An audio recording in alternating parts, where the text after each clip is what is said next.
Chicos, ¿qué tal? Buenas tardes con todos. Prosiguiendo con las capacitaciones por parte del área de calidad, vamos a empezar, ¿no? Hoy me toca exponer lo que es los fundamentos de espectroscopía de absorción atómica. ¿Ya? Y mañana continuamos con lo que es el campo de aplicaciones de este método. ¿Sí? ¿Qué vamos a ver el día de hoy? Hoy vamos a ver la clasificación de lo que es espectroscopía. En forma general, el cronograma de desarrollos iniciales, cómo es que inicia la espectroscopía, ¿no? En todos estos años que han transcurrido. ¿Qué es lo que mide en realidad el equipo de absorción atómica, ¿no? Y de ahí vamos a ver las técnicas de espectroscopía. Nos vamos a basar el día de hoy solamente en lo que es absorción atómica. Vamos a ver los principios de funcionamiento, cómo es la configuración general del equipo, de cualquier equipo de absorción atómica, las partes principales, como son la lámpara, el atomizador, el sistema y algunos ejemplos de aplicaciones que se pueden dar, ¿no? En sus diferentes laboratorios. Correcto, cualquier duda o consulta me la hacen saber, interrumpen, no hay ningún problema y ahí lo reviso. Eh, Nosotros, en el área de espectroscopía, que es muy amplia, espectroscopía atómica, se clasifican en 4 grandes grupos, que son los que analizan átomos, los que analizan moléculas, los que analizan cristales y los que analizan núcleos, ¿no? En este caso, en esta presentación, solamente nos vamos a centrar, son los que analizan átomos y básicamente en lo que es en la espectroscopía atómica de absorción, ¿no? En los átomos tenemos lo que es la absorción atómica, tenemos el análisis por microondas, el ICP óptico y el ICP+, ¿no? En moléculas tenemos el análisis por ultravioleta, el FTIR, que es la espectroscopía infrarroja por la transformada de Fourier, y lo que tenemos lo que es la fluorescencia de rayos X. ¿Correcto? En la cristalografía tenemos, ¿no? Para analizar cristales por cristalografía de rayos X, y en los núcleos tenemos el análisis por resonancia magnética nuclear, ¿sí? Se clasifica de esta manera. El día de hoy, una vez más, solamente nos vamos a centrar en lo que es AAS, que es absorción atómica, ¿correcto? En forma general, la espectroscopía atómica incluye un número de técnicas analíticas utilizadas para determinar la composición elemental de una muestra examinada, ¿no? Según su espectro electromagnético o su espectro de masas, dependiendo qué técnica vamos a utilizar, ¿correcto? ¿No? Por ejemplo, si utilizamos un espectro electromagnético, analizaríamos por espectro de masas, ¿no? En absorción atómica está, ¿no?, lo que es absorción atómica de llama, absorción atómica de cámara de grafito y el generador de hidruros, ¿no? En emisión óptica tenemos el análisis por microondas, el ICP-OS y fluorescencia de rayos X. ¿Okay? Y en interferencia atómica es la difracción de rayos X, que se hace por estructura cristalina, ¿no? Red cristalina de los átomos. El cronograma de desarrollos iniciales de la espectroscopía de átomos, ¿no? Nace en 1884 cuando Hitford investiga las descargas de anillos a una baja presión sin electrodo. Ya en la década de los 30 se desarrolla lo que es la emisión de llama, y aquí es donde nace el equipo de absorción atómica, ¿no? Cuando se hace esta técnica. En 1941, Babat experimenta con lo que es los rayos infrarrojos con la transformada de Fourier, ¿ya? Y en 1952 se explora el potencial de la absorción atómica para análisis de muestras, ¿no?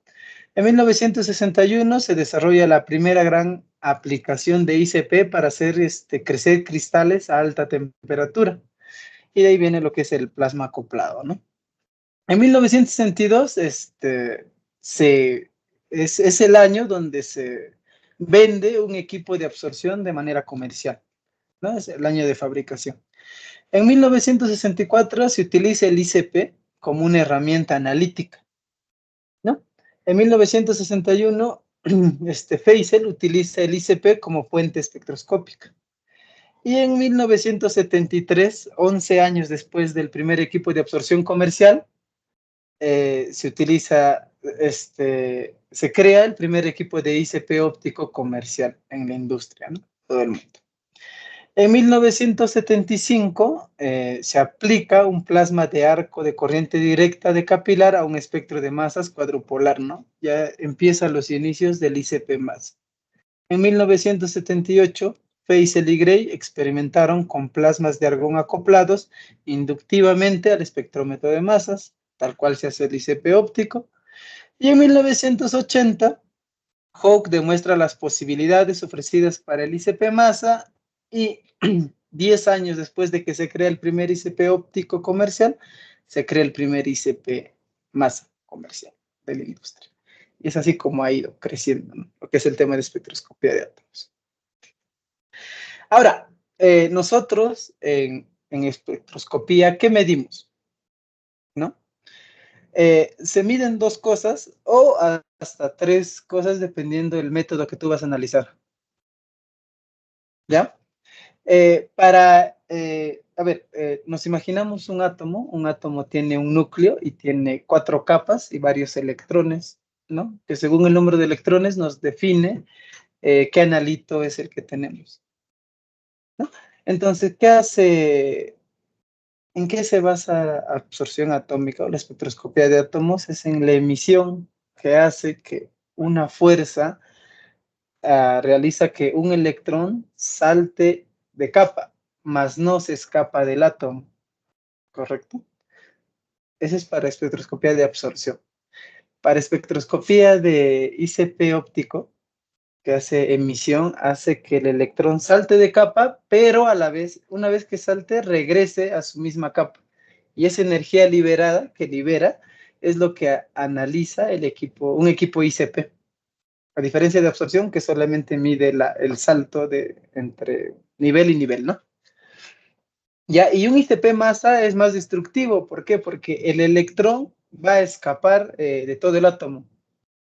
Genera tanta energía que el electrón salta de capas y se va, como pueden ver, ¿no? Emisión, absorción atómica es, no sé si se ve en mi mouse, es el número 1, ¿ya? ICP óptico y análisis por microondas es el 2, ¿no? Donde el electrón salta de capa y pero vuelve. Y el 3, el ICP más es más destructivo, que el electrón escapa del átomo, ¿no? Entonces, esa diferencia es lo que cuantifica el equipo. ¿Aquí tienen alguna duda?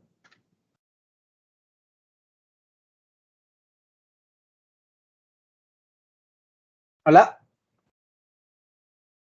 ¿me escuchan?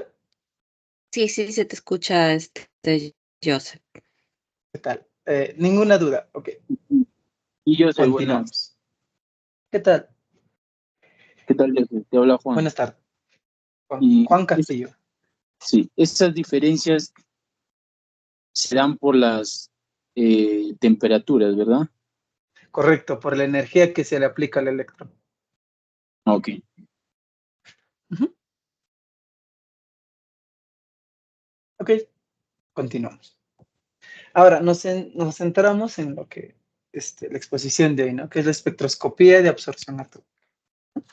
Los principios de funcionamiento, esta técnica de espectroscopía de absorción atómica, en sus siglas AS en inglés, se basa en el hecho de que un elemento atomizado absorberá la luz de una longitud de onda característica, elevándolo de un estado base a un estado excitado.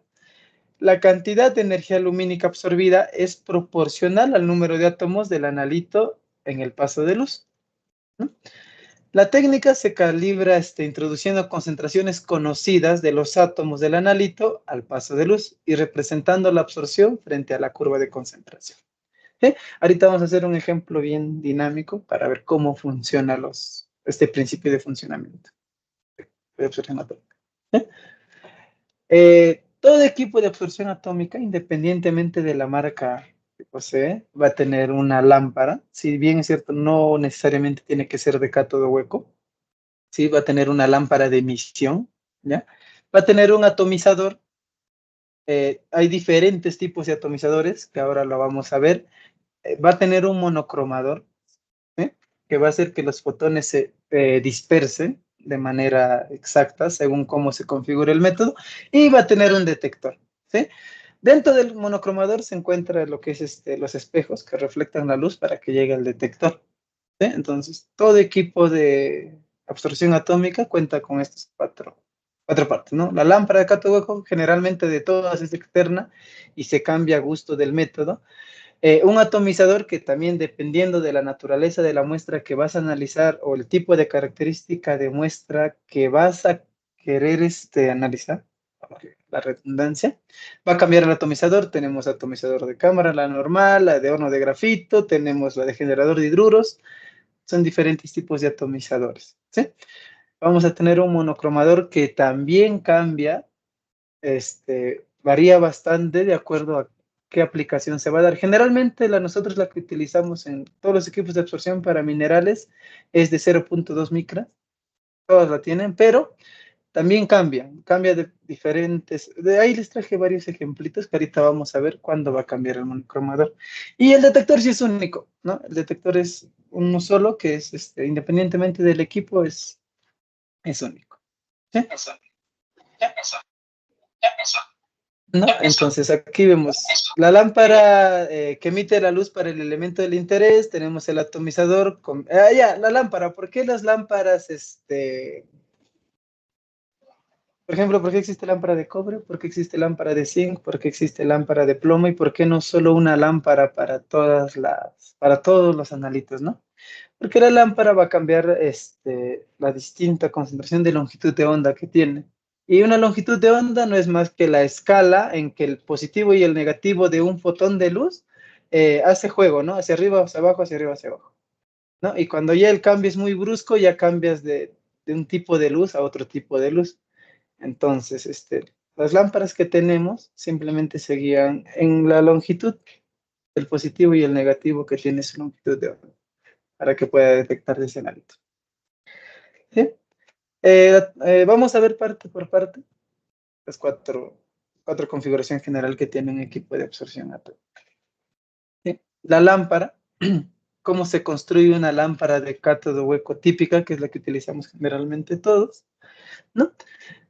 La fuente de luz utilizada principalmente con la técnica de absorción atómica es una lámpara de cátodo hueco, es el HCl por sus siglas en inglés. Generalmente cada lámpara está dedicada al análisis de un único elemento.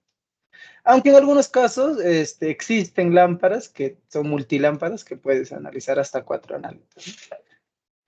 Debido a esta limitación, la absorción atómica es utilizada normalmente para análisis de un único elemento o un número reducido de elementos.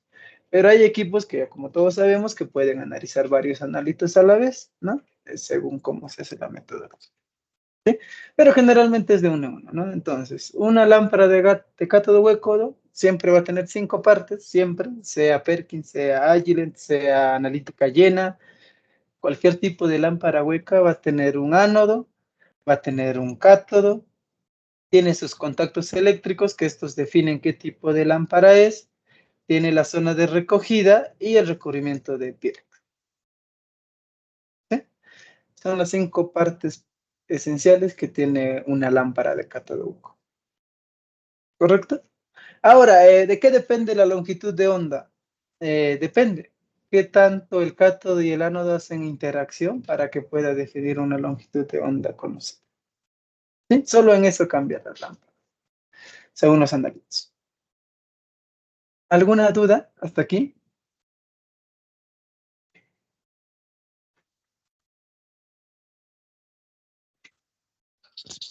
Aló, ¿me escuchas? Sí, sí.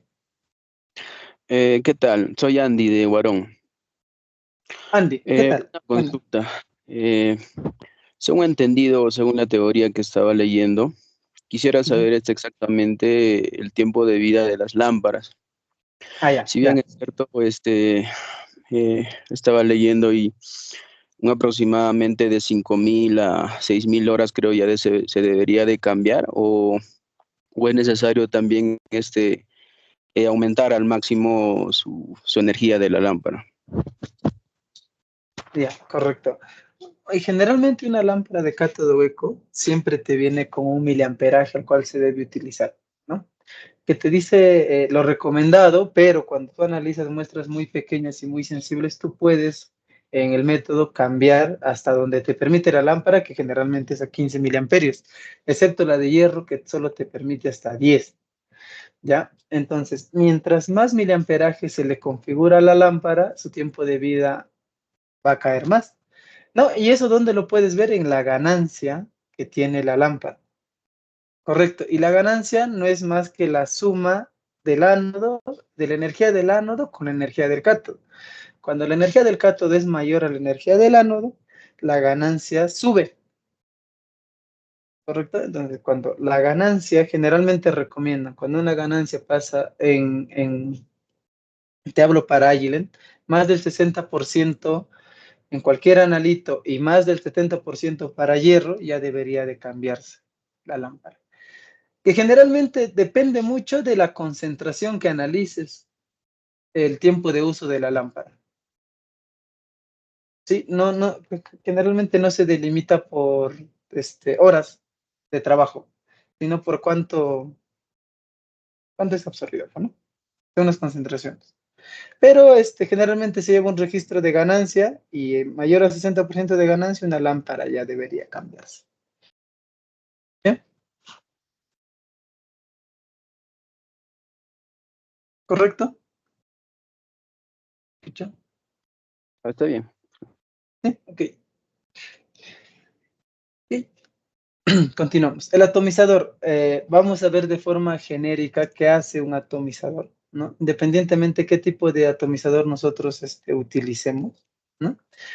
El atomizador es un proceso que convierte una muestra líquida en átomos libres, ¿no? En el diagrama, puse ahí, mostramos los diferentes pasos que tiene lugar durante la atomización, que comienza con la preparación de elemento como una solución.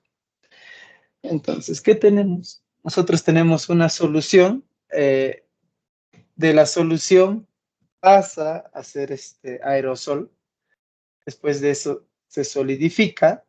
Después, por temperatura, se hace un líquido fundido. Se vaporiza y después viene lo que es la atomización. Y después pasa por el haz de luz, ¿no? Entonces, primero, ¿y qué genera esto? Genera una precipitación de gotas. Todo esto se mezcla, hace una desolvatación. La vaporización pasa a lo que es la descomposición del compuesto y en la atomización tenemos átomos libres para poder cuantificar. Son 5 pasos sencillos que hace una muestra cuando ingresa cualquier tipo de cámara de atomizador, ¿no? Primero tenemos lo que es la solución, pasa a aerosol, después se solidifica, después pasa a un líquido fundido, se vaporiza y se atomiza. ¿Sí? Siempre va a haber precipitación de gotas porque no toda la muestra que ingresa al equipo, digamos, no sé, 10 mililitros por minuto, de los 10 mililitros por minuto, solamente el 10% se va a atomizar y el resto se va a ir como precipitado de gotas. Entonces, lo que es en el atomizador es bastante importante que ustedes lleven el control del caudal que ingresa al equipo, independientemente de qué tipo de muestra estén analizando. Porque hay muestras que ingresan más, hay muestras que ingresan en menos volumen, y eso depende mucho de la densidad de la muestra con la que nosotros hacemos, ¿no? El análisis. Entonces, la atomización tiene que ser casi perfecta tanto para nuestra curva de calibración, como nuestras muestras de análisis y como nuestras muestras de QAQC. ¿Correcto? Son los 5 pasos que va a pasar cualquier muestra independientemente del atomizador que estén utilizando, ya sea grafito, sea el VGA o sea el atomizador convencional que utilizan, ¿no? ¿Alguna consulta sobre atomizador? Ahí lo podemos debatir, ¿no? Ahora, los átomos pueden absorber cantidades discretas de energía, ¿no?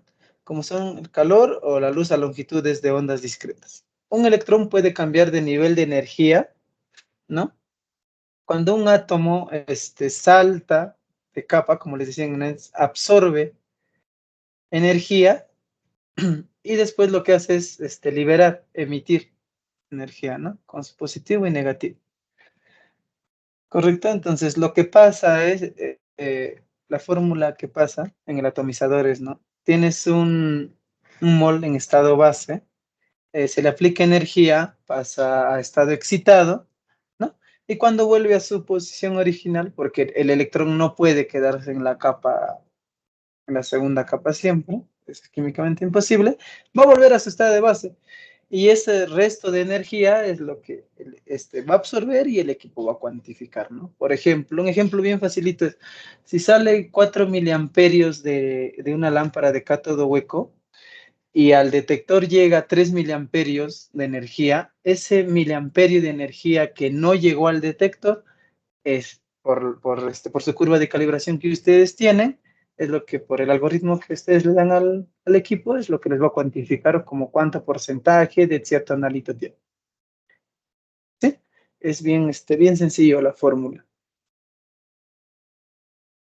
¿Sí? Ok.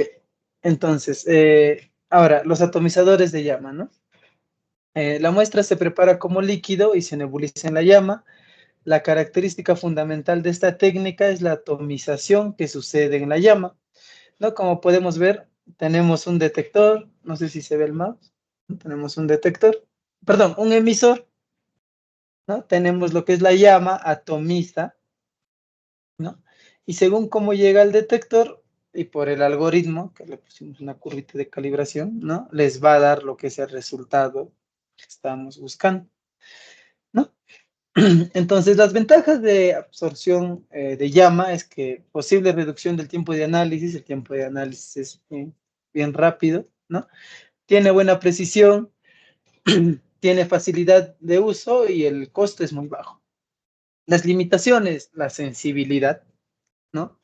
Que para todos los analitos no es igual de sensible, ¿no? Tiene un rango dinámico, con rango dinámico, ¿qué quiere decir? Que la curva de calibración, o sea, para que salgan buenos resultados depende demasiado en la curva de calibración porque el equipo no hace una corrección a la curva. Como todo es mecánico, ¿no? Nosotros introducimos los puntos mecánicos y todo lo demás. Es muy fácil cometer error en el equipo de absorción y no darnos cuenta. Otra limitación es que requiere gases inflamables, ¿no? Como es el acetileno, el comburente como es el oxígeno, ¿no? La operación sin supervisión no es posible debido a los gases inflamables, ¿no? Y no debe contener cantidades excesivas de sólidos disueltos. ¿Por qué? Porque la aguja es pequeña. Si bien es cierto, en algunas marcas hay agujas para altos sólidos, pero también respeta solo un rango, ¿no? Entonces, hay que tener muchos cuidados lo que es en la densidad, en los sólidos en suspensión que tiene el equipo y todo lo demás, para poder analizar con atomizador en llama. Ahora nos vamos al atomizador de absorción de cámara de grafito, ¿no? ¿Qué necesita esta muestra?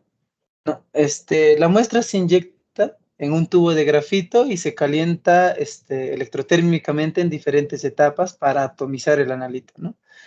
En la absorción atómica de cámara de grafito, que en sus siglas es la GFAS, la atomización se produce en 3 etapas.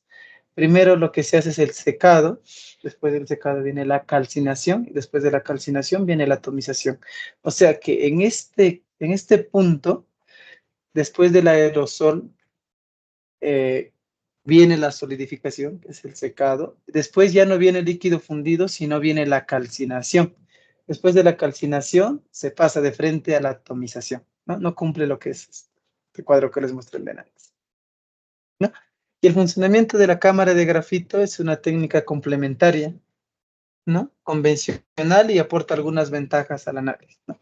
Sus ventajas principales son que tiene una alta sensibilidad debido a que, ¿no? Que toda la muestra se atomiza a la vez, ya que los átomos libres pertenecen en el paso de luz durante más tiempo, ¿no? El tiempo de análisis es más extenso, pero eso ayuda a que la sensibilidad mejore demasiado, ¿no? El volumen que se utiliza es poco, se utiliza entre 1 mililitro a 2 mililitros, no es de 8 a 10 mililitros como nosotros utilizamos generalmente, ¿no? Se puede analizar en algunos analitos ultratrazas y esta sí puede funcionar sin supervisión porque todo se deja, es automático, ¿no? La cámara de grafito. Ahora, las limitaciones, como pasa por un proceso de secado, calcinación y atomización cada muestra, el horno de grafito es lento. No es bien dinámico como cuando lees en atomización el normal que tenemos, ¿no?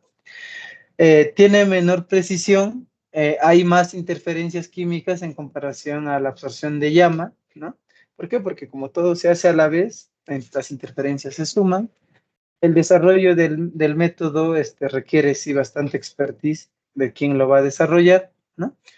Se necesita a menudo añadir o calibrar con patrones, o sea, se hace por no me acuerdo el nombre de ¿cómo se llama este método? De adición, se hace por el método de adición, ¿no? Que en comparación de absorción no hacemos eso. Y los consumibles del tubo de grafito son caros porque es un horno, bueno, de grafito y los consumibles se enriquecen bastante. ¿Sí? ¿No? Aquí vemos un atomizador de cámara de grafito, cómo funciona, ¿no? Este aparato suministra un gas inerte y potente para calentar el tubo que posteriormente desolvata y atomiza las muestras. Ahora, ¿qué se puede leer con llama? Esto es en el horno, solo para el horno de grafito, ¿sí? Y con llama y cámara, ¿no? Aquí podemos ver todo lo de amarillo, se lee solo con llama, con la cámara de grafito. Y llama y cámara, ambos, todo lo que se puede analizar, ¿no? Lo que no se puede analizar está en blanco, este es para el horno de grafito. ¿Correcto? ¿Qué otros tipos de atomizadores existen? Existen la técnica de generación de hidruros, que sí lo tienen varios y también la técnica de vapor en frío, ¿no? Que son complementos a lo que se puede agregar al equipo de absorción atómica. No, la técnica de generación hidruros solamente se utiliza para elementos que formen hidruros volátiles, como es el arsénico, el estaño, el bismuto, el antimonio, teluro, germano y selenio, ¿no? Cuando reaccionan ante un agente reductor, como el borhidruro sódico, que es el que se utiliza para hacer el generador de hidruros, las ventajas que tiene una separación de elementos específicos como hidruros que pueden eliminar las interferencias de la matriz, tiene buena sensibilidad debido al 100% de eficacia del muestreo, ¿no? Porque toda la muestra que ingresa se vuelve hidruro, ¿no? Tiene una buena precisión y es más rápido que el horno de grafito, pero más lento que una cámara procesadora convencional. ¿Ya? Las limitaciones que solamente se pueden utilizar para 7 análitos, no se puede leer para más. Existen algunas interferencias químicas entre el arsénico y el teluro, ¿no? Pero eso que en el método también se puede distanciar. Requiere una preparación de muestra específica, el analito debe convertirse en un estado de oxidación específico, es cierto, para poder utilizar el generador se utiliza varios reactivos y varios tiempos, ¿no? Para que se puedan unir todos, formar el hidruro y que se introduzca a la cámara de grafito, ¿no? No, perdón, a la cámara de cuarzo, no es de grafito, ¿ya? Y se puede analizar. Y podemos leer en ppb, a diferencia de a la técnica del vapor en frío que se utiliza específicamente para uno solo, que es para el mercurio, ¿no? Que tiene una presión de vapor en frío lo suficientemente grande a temperatura ambiente, que puede reducirse a un estado atómico mediante un fuerte agente reductor como el borhidruro sódico y el cloruro de estaño 2. ¿Cuál es la ventaja?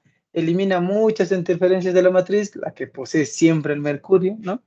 Tiene buena sensibilidad debido al 100% de eficacia del muestreo, buena precisión, es más rápido que la cámara de grafito, pero su limitación es que solamente funciona para el mercurio y otra limitación es que el mercurio debe estar bien estable en la solución. Recuerden que el mercurio se volatiliza en grandes concentraciones. Ok, entonces hoy hemos visto cuatro tipos de atomizadores. Recapitulando, hemos visto el atomizador en llama, ¿no? Que utiliza 2 gases.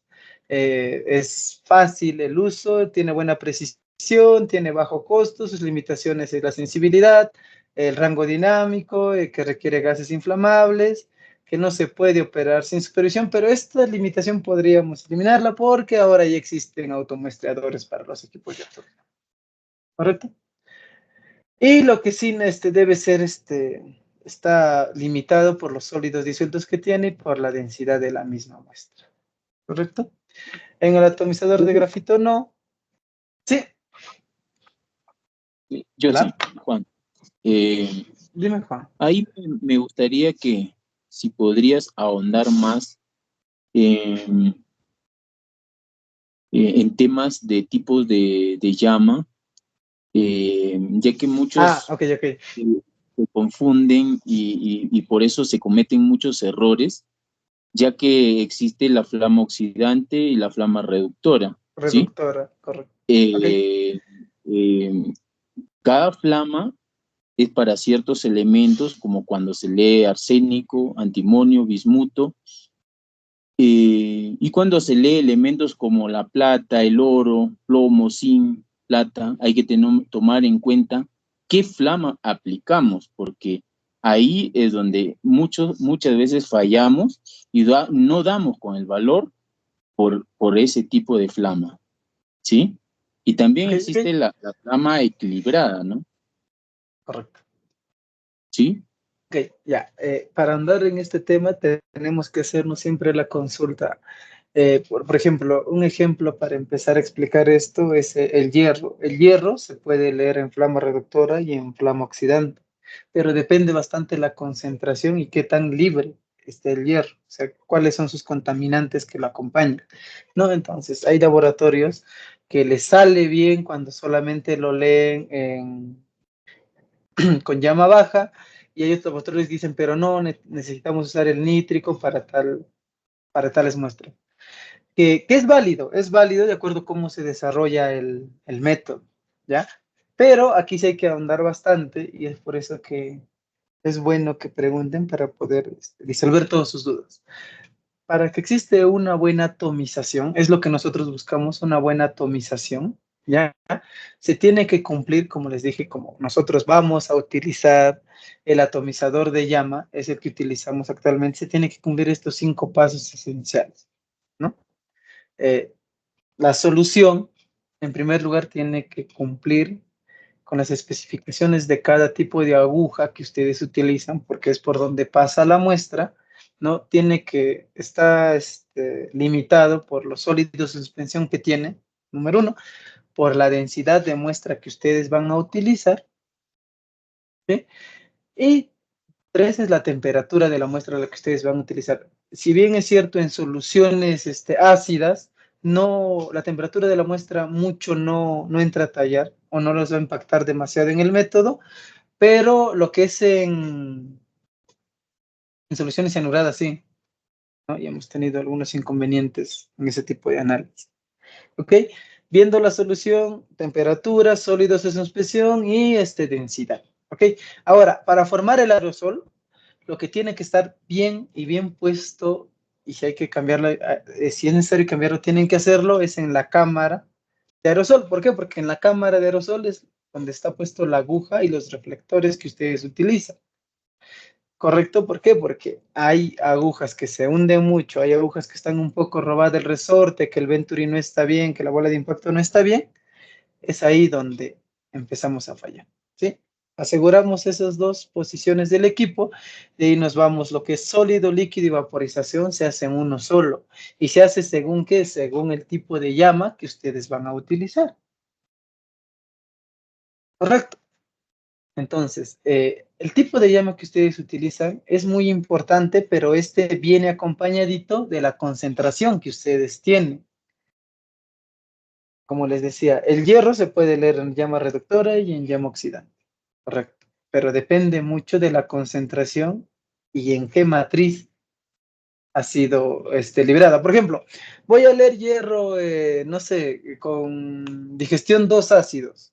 ¿Le voy a utilizar una llama pequeña? No puedo. ¿Por qué? Porque no me vale. Ya al tener 2 ácidos y no abrir bien la muestra, si yo lo pongo una llama pequeña en el equipo de absorción, no voy a recuperar lo que debería recuperar. Quizás voy a recuperar, sí, pero no al 100%. ¿Sí?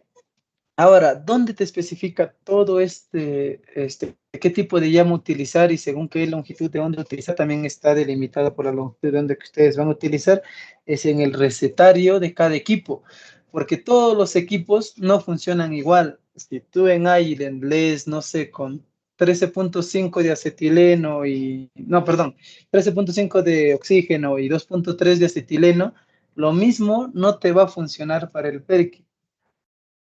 ¿sí? Tienen, o sea, la llama se busca generalmente al tipo de matriz que está escrito en el manual de absorción atómica. No sé si lo han revisado o si lo tienen.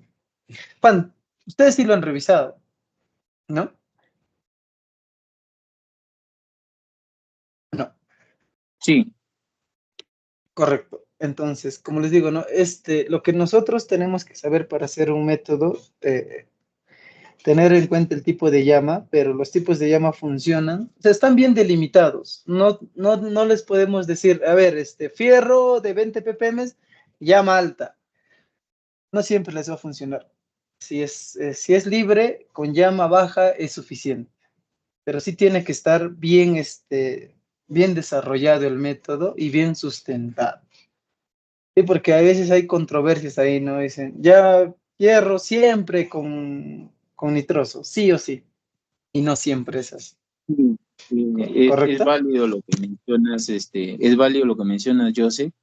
Eh, y quisiera ahí un poquito aumentar, porque muchas veces escucho que tienen problemas para leer a veces oro, ¿no? Claro. Y yo, en base a mi experiencia, les comento de repente a alguien ahí que esté conectado, de repente le interese, a través de la experiencia de los años que he trabajado, eh, el mejor resultado para leer oro, digamos, por absorción atómica, es leerlo con una llama oxidante. ¿Qué quiere decir oxidante? Esa llama, digamos que te da mayor temperatura en un cabezal de 10. Te da mayor temperatura y te da mejor absorbancia en el oro y casi siempre te mantiene limpio el cabezal por la misma fuerza de la llama, ¿no? Pero si tú le pones una flama equilibrada o reductora, el cabezal se empieza a ensuciar rápidamente también y vas a tener que estar calibrando a cada rato o lavando el cabezal, ¿no? Entonces, yo con la experiencia que tengo en el oro siempre lo he leído con, con una De llama Malta. oxidante y Ujú. que da más o menos una temperatura de 2400 más o menos, según la teoría, obviamente, porque la otra flama, la reductora, está en 2100, 2200, ¿no? Correcto. Sí, por eso, para redundar nuevamente y para que, o sea, el método de trabajo se debe hacer en cada laboratorio. eh, no se vayan al facilismo y que cada método, por ejemplo, el método de Shogun, Shogun Layer, Robert, pásame tu plantilla, lo chanto en mi equipo y lo leo así no funciona. Todas las matrices de todos los minerales, la corteza terrestre son diferentes, ¿no? Si bien es cierto, va a ser similar el método, sí, ¿no? Por ejemplo, lo que dice Juan, tiene mucha razón, pero ahí hay otra limitante, ¿no? Si es oro cianurado, la fuerza del cianuro va a depender mucho si va a ser tu llama un poquito más alta, un poquito más baja, un poquito más chiquita. Correcto. Sí, Entonces, eso les yo digo, ¿no? mencionaba, perdón, Claro, era solamente para oro, en ácido. solución de agua regia, pues, ¿no? Regia, Ese correcto. oro se ha dado, bueno, es un tema muy, muy delicado y muy aparte para verlo y como tú dices, es más manejarlo ahí mismo en el proyecto, ¿no? Porque hay que ver la concentración de cianuro, N cosas, ¿no? Correcto. Entonces, así como vemos el oro, o sea, lo que nosotros debemos cumplir y que tiene que estar en la cabecita de todos los chicos que den absorción, de todos los chicos que quieran asegurar bien los resultados, es que tener una buena solución, que ingrese bien al equipo, el aerosol, la aguja bien armada, todos los chicos de absorción tienen que saber armar y desarmar su cámara, pero bien hecha. Y lo que viene a ser lo más importante es cómo se atomiza, ¿no? El tipo de llama que van a utilizar. Entonces, es muy importante que ustedes, si ya tienen una llama definida, no jueguen con la llama, porque hay veces, no me da mi QC, ok, no me da mi QC, muevo un poquito mi acetileno, muevo un poquito mi oxígeno y ¡pum! Ya me dio bien. Entonces, lo dejo ahí. pasa otro día, de nuevo, ¿no? No me da mi CUSI, ya lo bajo un poquito, lo bajo. O sea, no se juega por jugar. Ya está establecido una forma de llama, ¿no? La que ustedes encontraron la más óptima y es la que se debe utilizar. Pero eso sí, esto está limitado, como les digo, ¿no? Por ejemplo, para oro, si en el manual te dice que para oro es llama reductora, se tiene que hacer con llama reductora. Y todos los métodos, tanto en Island como en Perkin, hay un recetario en la misma hoja que tú creas el método que te dice en cuánto lo tienes que leer, en qué tipo de llama, cuánto de acetileno y cuánto de oxígeno. ¿Que puede haber una variación? Sí, puede haber una variación. ¿Correcto? Hay que cumplir estos 5 pasos en el atomizador para que puedan tener buenos resultados confiables. Ok, entonces, de nuevo, ¿no? Vimos el atomizador de llama, vimos el atomizador de cámara de grafito, vimos otros 2 atomizadores, que es la técnica de generación de hidruros, que es la técnica de vapor en frío, ¿correcto? Ahora, ¿no? El sistema de absorción es muy intuitivo de todos los equipos que hasta la actualidad hay en el mercado, ¿no? Tenemos aplicaciones clave, que son la determinación de trazas de metales, impurezas en aceite, en muestras de planta, en muestras de agua, análisis de elementos en fluidos, agua, suelo, alimento, suero, material semiconductor. No solo es para minerales, nosotros lo utilizamos y tiene N aplicaciones más, ¿correcto? ¿No? Ahora, un ejemplo, ¿no? Determinación de llama, niveles bajos de oro en menas de mineral. Siempre han preguntado y siempre nos han dicho, ¿la curva tiene que ser regresión lineal simple o se puede tender un poco hacia abajo? Depende mucho de qué equipo estén utilizando y qué analito estén leyendo y en qué concentración estén leyendo para que la curva sea recta o sea un poco tirada hacia abajo, como es en este caso, ¿no? Por ejemplo, este es un caso de análisis que se hizo, ¿no? Un método para explicarles, ¿no? Donde se utilizó 2 tipos de longitudes de onda, que es el 242.8 y el 267.6. No, que en la teoría te dice que el 242.8 es para leer concentraciones desde 0 hasta 20 ppm. Les hablo para Agilent. Y el 267.6 es para leer de 20 ppm hacia arriba con nitroso. ¿Correcto? ¿No?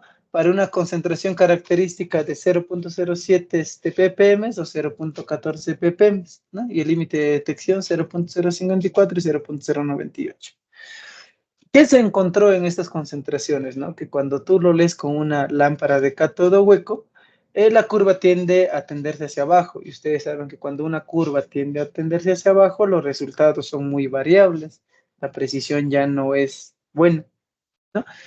Para corregir este método, como en la 242 y en la 267 longitud de onda nos daba buenos resultados, pero la curva no era la adecuada, lo que se hizo fue utilizar una ultralámpara de oro, como pueden ver en las 2 gráficas ahí, y corregía, no al 100%, pero corregía considerablemente la linealidad de la misma.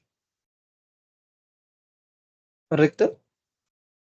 Ese es un ejemplo de determinación de niveles de bajo oro en menas de mineral. Seguimos, por ejemplo, también les muestro un ejemplo de cómo se ha hecho la corrección para la medida de cadmio, cobre, plomo, cobalto y níquel en invertebrados marinos, cosa que nosotros no hemos hecho, pero se hace por el método de horno de grafito. ¿Correcto? Han hecho una corrección, ya que ellos vieron que cuando analizaban por método de absorción en llama, no les era muy útil, porque si pueden ver la primera gráfica, la que está en plomita, el Gauss que se dibujaba, porque en el horno de grafito dibujan Gauss, tenía muchas interferencias y no armaba como debería ser, la cual cuando solo utilizaron el horno de grafito, más no el atomizador de llama, tuvieron una corrección considerable y se pudo observar, ¿no? Ahí, ¿no? Su segunda corrección que hicieron, que Gauss era casi perfecto. ¿Correcto? ¿No? Ahora, por ejemplo, otro ejemplo de absorción de generación de hidruros para la determinación de arsénico, antimonio y selenio. ¿Sí? Que aquí Es un método de 0 hasta 40 ppb con 5 patrones de calibración, con una absorbancia media del punto máximo de 0.7, ¿no? Una preparación de muestra para ambos elementos. Se coloca una muestra de 5 mililitros en un matraz volumétrico de 50 mililitros y se añaden 25 mililitros de HCl, ¿no? Se mezcla, se enfría, se añade urea al 20%, se mezcla, se enfría y se añade, ¿no? Se diluye para marcar con agua desionizada y se analiza para arsénico y antimonio después de 30 minutos de reposo para que el urea haga su trabajo en la muestra, ¿no? Este es un método de generación de hidruros que no es el convencional, también tiene varias variables que se ha aplicado para que el método pueda dar resultados confiables. Aquí les dejo algunas abreviaturas de lo que hemos utilizado hoy día, como es la absorbancia, espectroscopía de absorción atómica, todo lo demás, ¿no? Y alguna bibliografía para que ustedes puedan buscar. Ahí están los links de todo lo que se ha hecho esta presentación. Mayoría están en English, pero igual les va a servir para que ustedes puedan enriquecer más su conocimiento y se vuelvan más tromes, ¿no? Lo que es en absorción atómica y lo que es en espectroscopía atómica. ¿Sí? También les he dejado el link de Agilent, porque casi todos utilizan Agilent, excepto Guarón, que solo utiliza Perkin, ¿ya? De todos los videos, cómo se arma, se desarma la cámara, cómo se optimiza correctamente el equipo, lo van a encontrar ahí, pero lo revisen. ¿Correcto? Y eso sería toda la presentación del día de hoy, porque mañana nos vamos al campo de aplicaciones y espero que ahí sí pregunten de todo para ver cómo podemos ayudarles a mejorar los métodos que tienen, o si ya está bien. Excelente.